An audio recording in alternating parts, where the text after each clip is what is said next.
So, willkommen zurück und vielleicht das letzte Mal in Disco Elysium. Und dann willkommen in der Vergangenheit, weil ich habe nochmal zurückgeladen. Wir sind jetzt wieder, bevor die Dinge passiert sind. Und zwar habe ich jetzt Folgendes vor. Wir werden jetzt noch ein Buch lesen und Zeit vergehen lassen. Also ich werde jetzt, was ich vorhabe, wenn ich genug Bücher habe, um Zeit vergehen zu lassen, will ich die ganze Nacht abwarten. Und nur nochmal schlafen und alles. Und falls die Zeit nicht reichen sollte, dann machen wir die Weg normal und ich mache die Skill-Checks schnell. Also ich werde das meiste skippen. Und die Tischbenachrichtigungen sind doch richtig schlecht geworden. Zu Dings. Ich muss zugeben, ich bin ja der untreueste Twitch-Zuschauer der Welt. Ich gucke immer nur so ein paar Handstreamer oder was auch immer mir gerade so spontan einfällt. Da gibt es schon ein paar so, die ich gucke, aber ich habe die nicht mal abonniert. Schade, die Hütte hat auch nichts mehr. Beziehungsweise ich gucke die halt nur, wenn ich die in meiner Seitenleiste sehe. Und ich folge denen halt auch gar nicht. Vor allem, weil ich die auch nicht gucke, wenn sie was anderes von der Hand. So, Judy. Dann. Ich frage mich, ob ich diese komplette Situation ohne Kitsuragi machen kann. Na egal, wir lesen erstmal Bücher, weil ich habe auf jeden Fall noch was zu lesen. Wir haben nämlich noch auf jeden Fall das Dick-Mallen-Buch habe ich schon gelesen. Ich hatte auf jeden Fall ein Buch neu gekauft. Wir Buch medizinische Zwecke des Graus. Habe ich das schon gelesen? Medicinal purposes of the... Flipping through the book, you find a number of sections on the general benefits of the pearl. Have you taken any walks through the pearl recently?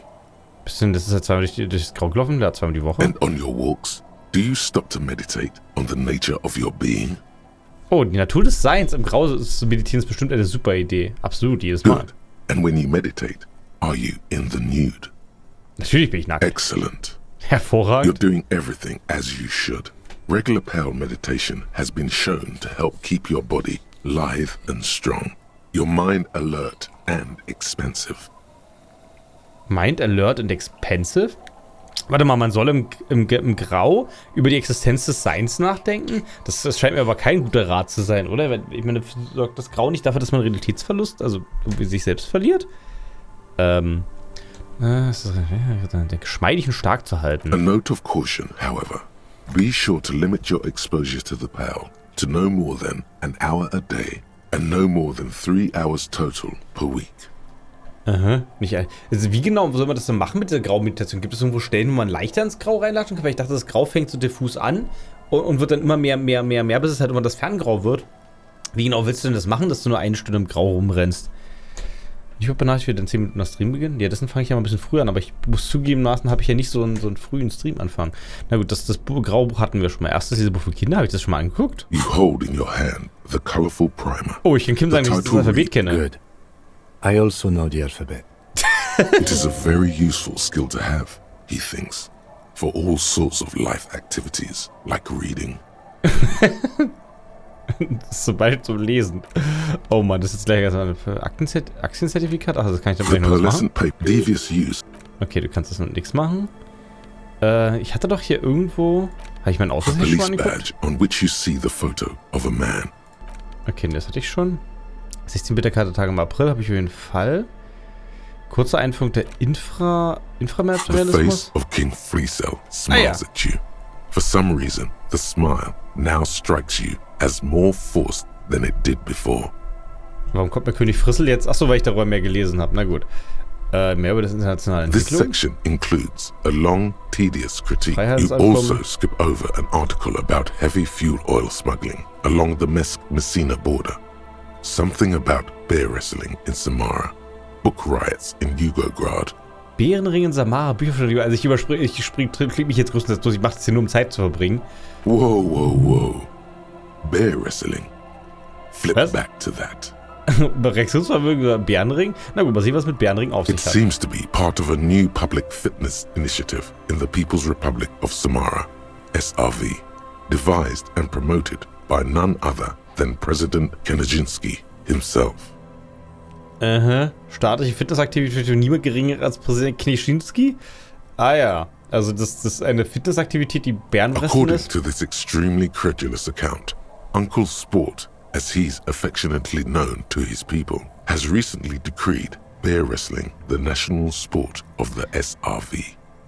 Warte, sie nennen ihren großen Anführer, nennen sie Onkel Sport. Augenblick, ich will mehr über diesen Onkel Sport erfahren. Wenn auf dem Bärenring die Rede ist, heißt das, 2 Bären miteinander kämpfen, oder? Ich glaube nicht. Onkel Sport. Based on the description in this article, he appears to be an extremely competent and democratically elected president. Ist das Ironie, dass er ein äußerst kompetent und demokratisch gewählter Präsident ist? Sapormat Sport Kanazinski is well into his 3rd decade as president of the SRV. Outside Samara, he's known for 3 things: brutal repression of internal dissent, monumental corruption, and a near pathological obsession with physical fitness.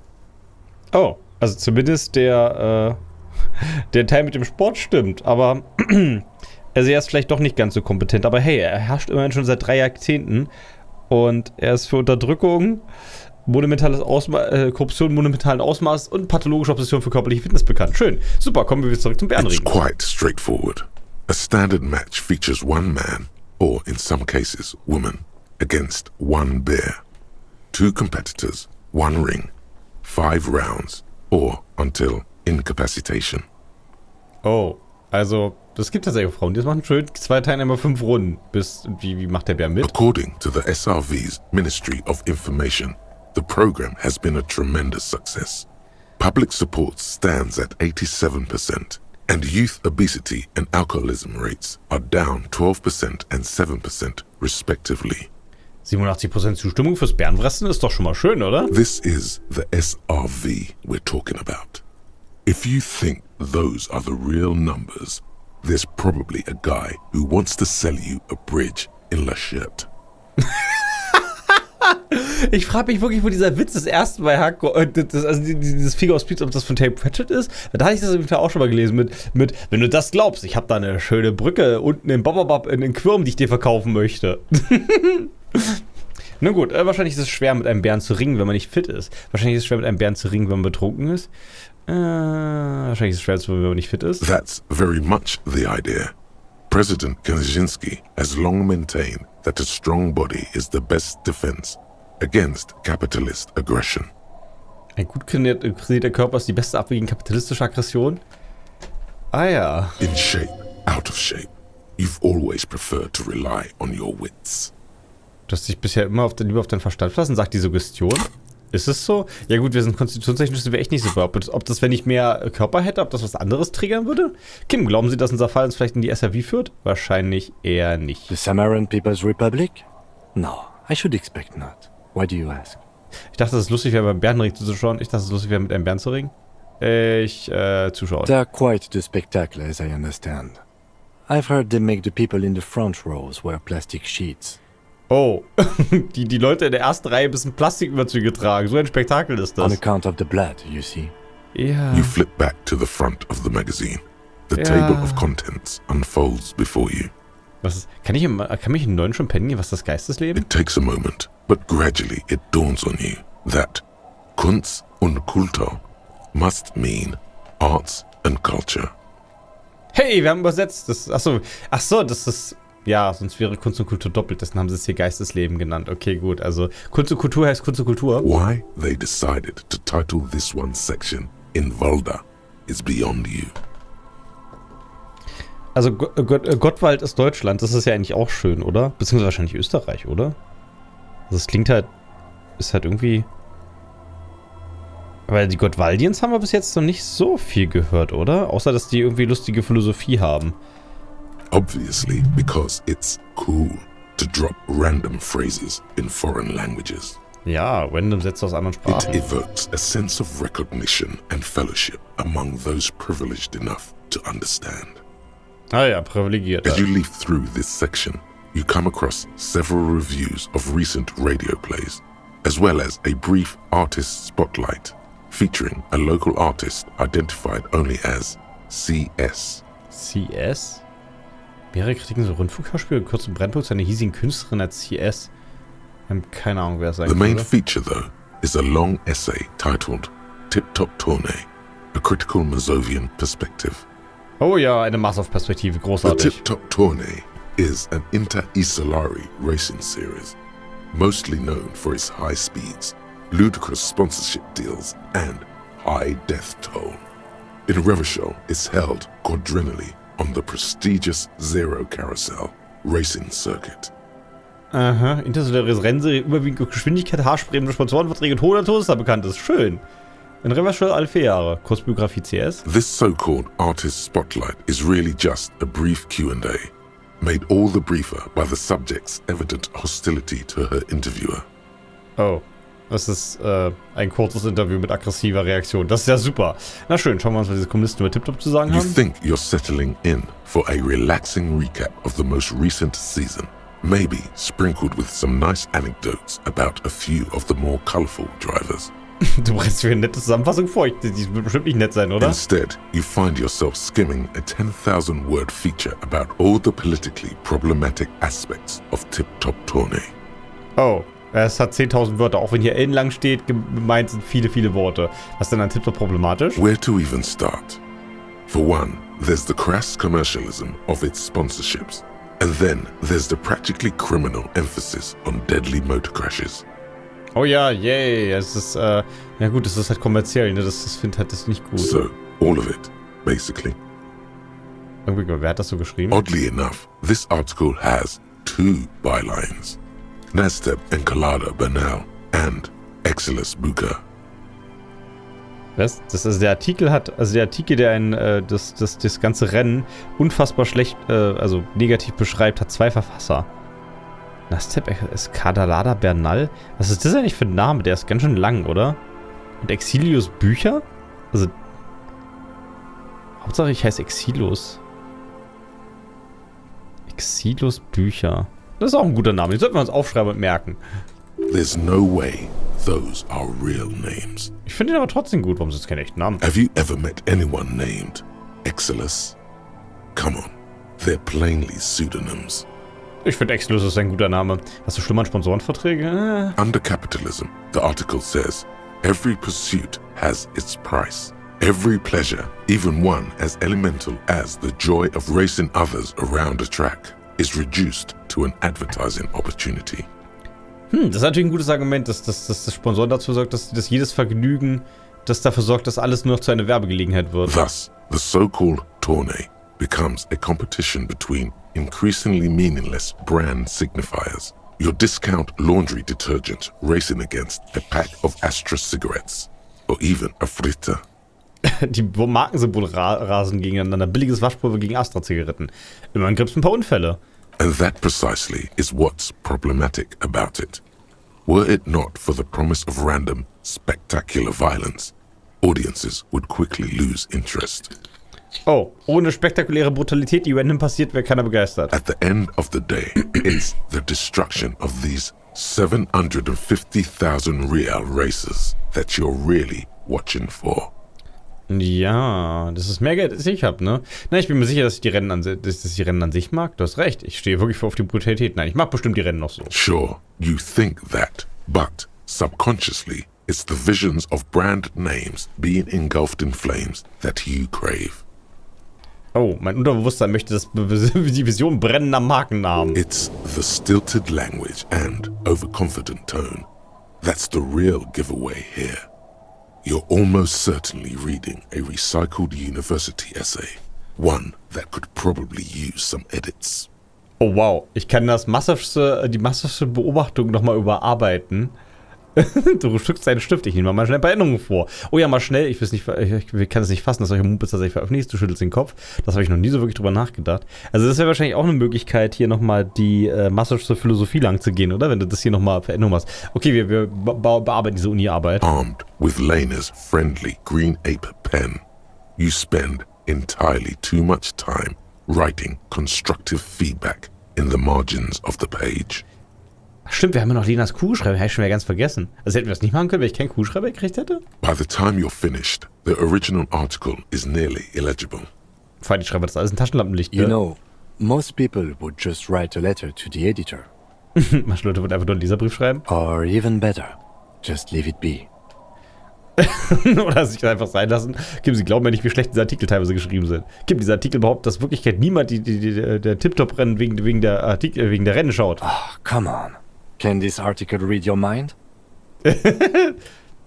Der Artikel scheint ja schon mindestens zu glauben. A certain kind of young man reads one or two books and suddenly thinks he understands the secret structures of reality. Es gibt da gewisse junge Männer, die manchmal Bücher lesen, dann glauben, die Struktur der Realität zu kennen.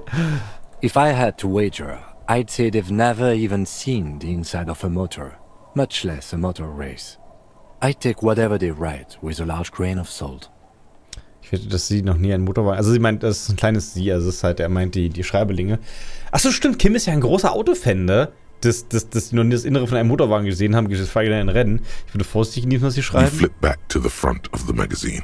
The table of contents unfolds before you. Aber er hat eine starke Meinung dazu, ne? So, wir hatten noch das Buch über Religion hatten wir noch irgendwo rumliegen, oder? Hier, die große Schuldreine. Jawohl. The Greatest Innocence by João Paulo Salomão Lopes de Fuego. The book is large and heavy. Das Buch ist groß und schwer von Salomão Lopes über die große Schuldreine. Schlägst die riesigen Wand auf. Browsing through the various chapters, you try your best to understand the ceaseless overflow, the sprawl of names, dates, places, events historical. Most of it ends up as a twisted mass of facts inside your brain. Also das ganze Buch besteht nur aus geborenen Zahlen und Sterbezeug und Daten und alles andere. Ich habe ja tatsächlich mal in jungen Jahren bei dem Versuch unternommen, die verdammte Bibel zu lesen. Also vom Anfang an. Ja, also ich sag mal so, das Alte Testament ist echt langweilig, weil das sieht wirklich also erstmal kommt der Quatsch hier mit Licht und dann kommt richtig viel, einfach nur Bababab, war Sohn von Bababab und war Bababab, wenig Geschichte, sondern einfach nur langweiliger Bullshit, wo man meinen möchte, dass der in den letzten 3000 Jahren irgendwann mal jemand die Gnade gehabt hat, den rauszunehmen, weil es sowieso keinen interessiert, weil das ist ja nicht mal relevant für die Story. Man fragt ja, dass die Zahlen darauf absolut unakkurat sind und ziemlich unmöglich, weil eigentlich die Leute früher keinen Kalender hatten und es ist so schlimm. Naja, und auf jeden Fall habe ich das dann relativ schnell aufgegeben, weil war auch total langweilig. Aus der Bibel kann man echt wenig Wissen rausziehen. Also, ne. Und dann irgendwann im Religionsunterricht musste man nochmal eins der Evangelien lesen. Ich habe das Lukas-Evangelium, das ist nämlich das kürzeste. Oder? Also ich habe auf jeden Fall das gelesen, was am kürzesten ist. Also die Story ist sowieso jedes Mal so grob die gleiche, ne?